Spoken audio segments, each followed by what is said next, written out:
and I want to welcome you to another episode of Beyond the Surface Radio. I'm your host, Dr. Wanda J. Evans-Brewer, and today I'd like to talk about the dangers of the African American woman falling into a hypogamous relationship in Africa. The dangers of an African American woman falling into a hypogamous relationship in Africa. So I'm using a term that's not regularly used, and it's coming from the word hypogamy. And hypogamy means, it's defined as the act of marrying someone of a lower social or economic class than yourself. And traditionally, hypogamy can be found more with men than with women. So it's not meant to be an insult. Like, it's a huge possibility that an African American woman can fall in love with an African man, and she just has not necessarily a higher social class, but that economic differentiation can definitely be there. She can be economically either his equal or actually have more access to finance. Now, some people see finance as the actual money that you have in your hand, in your purse. But I'm referring to not only the money that you have in your purse, but also your ability to access loans or grants or scholarships. All of this stuff puts you in a different economic class, and potentially even a higher social class. So most of what I do on my show is I speak from a learned experience. And there was a woman who posted a thought that reminded me so much of myself and what I had to fight through, what I've fought through to remain here and to really stay in this unit. And I want to read you what she shared, and then I want to reflect on it. She said, "You are definitely on point with the hypogamy and hypogamy thing. I am in a situation similar to the women you mentioned. The difference is, when my husband and I met, we were both in college, broke and jobless. We got married at the end of the school year under the same conditions. My thinking was, like many women's, he will eventually come around and get it together. Wrong. I progressed and became more intentional about advancing my career than he did. Once I became the breadwinner, he became lazy and complacent. This is what happens when you marry a man with potential before really seeing what his work ethic, mindset, and goals are. Do not listen to these men who try to convince you to date and marry a grown man who is still trying to figure it out. If you are more ambitious than he is, he will pick up on that and lose his motivation to achieve success on his own. This seems to be the case with black men more so than with other groups of men." And a lot is in that post, and it could be its own show by itself. But I related to that because I have transferred my life here. I am pretty much a PhD on welfare. But again, my underemployment does not equal my husband's employment. So I'm still financially stronger in many ways just because I'm long time in the workforce. You know, I learned how to save and invest from my mother. So if I don't have nothing but a pickle jar, I always have access to that. I have a very strong network. I keep my credit in a healthy enough state where I can have access to some funds if I have an emergency fund. I've always, managed to keep some sort of savings. And so, yeah, those things are in place. And then I am a very, very driven woman. Like, I enjoy setting goals for myself. I compete against myself. I'm really never competing against another person. I'm competing against me. If I can do this more, if I can achieve that more. And so, yeah, I did come here with an understanding that my husband and I would work to build his business. So before I came, I shipped him a sugarcane press, a sugarcane machine where he's able to press sugarcane, which is alkaline, is COVID ready, it's great for the immune system. I mean, sugarcane has a lot of benefits, and none of them lead to diabetes. None of them lead to what white cane sugar, the sicknesses that blacks have suffered under consuming that. So yeah, he has a sugarcane machine, and we worked on labels, and I shipped him a printer, and all this stuff is here. And when I first arrived, he was grinding, like he was working hard, producing juice, going to get the pineapples, going to get the herbs. He has 3 solid varieties. He has pineapple orange blend. He has a ginger, lime, and sugarcane blend that's really, really good. So yeah, he was working, and I want to say he got into a rhythm, and then it stopped. And privately, I confronted him. He sat down, I want to say, for at least a solid 6 to 7 months, where he was working the juice but not working the juice business. It became what I described as a hobby. And so I put my foot down. I said, listen, if this is a business and you're running a business, I'll invest in it. If it's not a business, then I see it as a hobby. And what I did was I began to reinvest back in me. I'm here. So one of the ways that you protect yourself if you find out you're in a hypogamous unit is you divest from that individual and invest in self, because you already know what you can achieve and what you can do and how to go about it.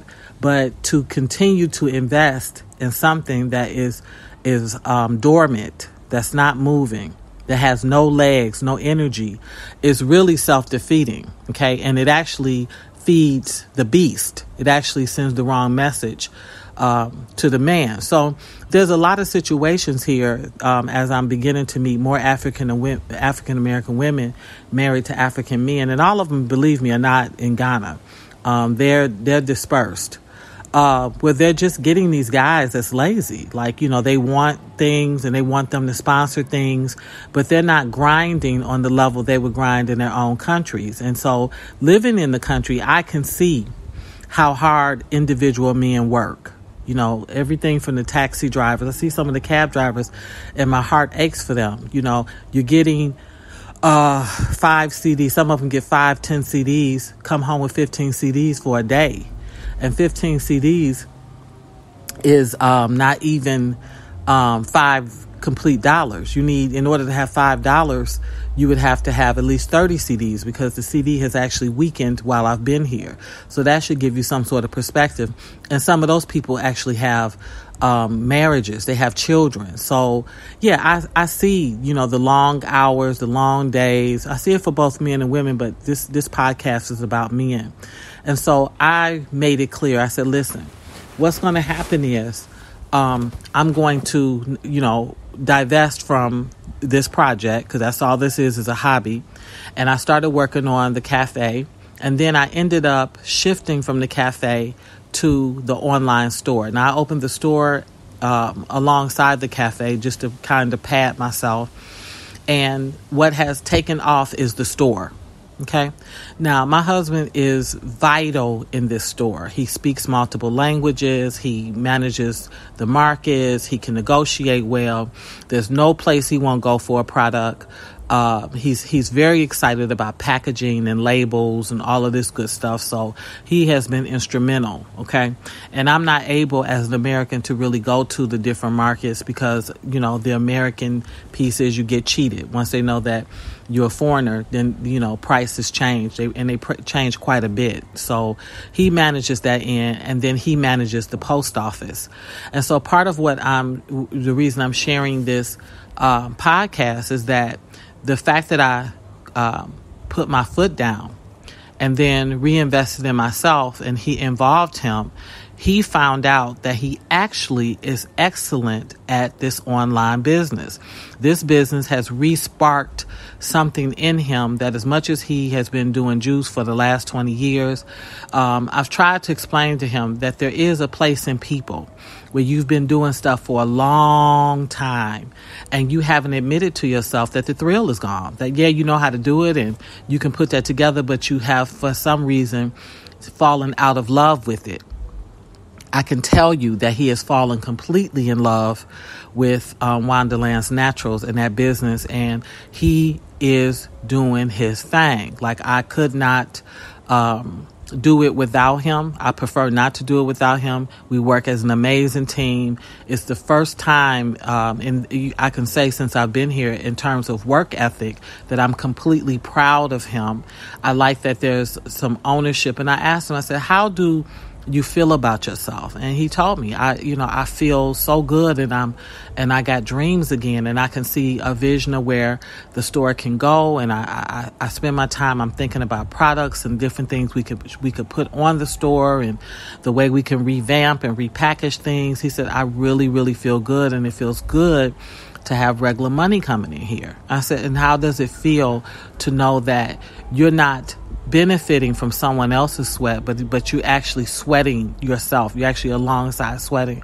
And he actually acknowledged like that was really, really good for his spirit. So I slipped into hypogamy. I slipped into unknowingly, because unless you live with a person, you don't know their work ethic. You don't know what they do. You don't know what moves them.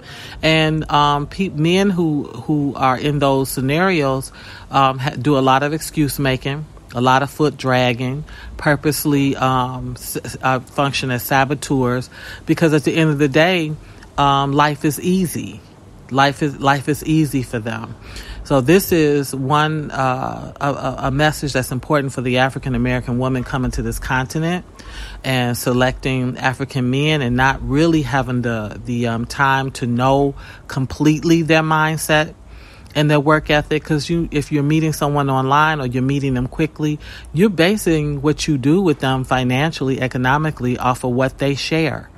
Because you don't have a track record to prove anything. That's all you're basing it off of.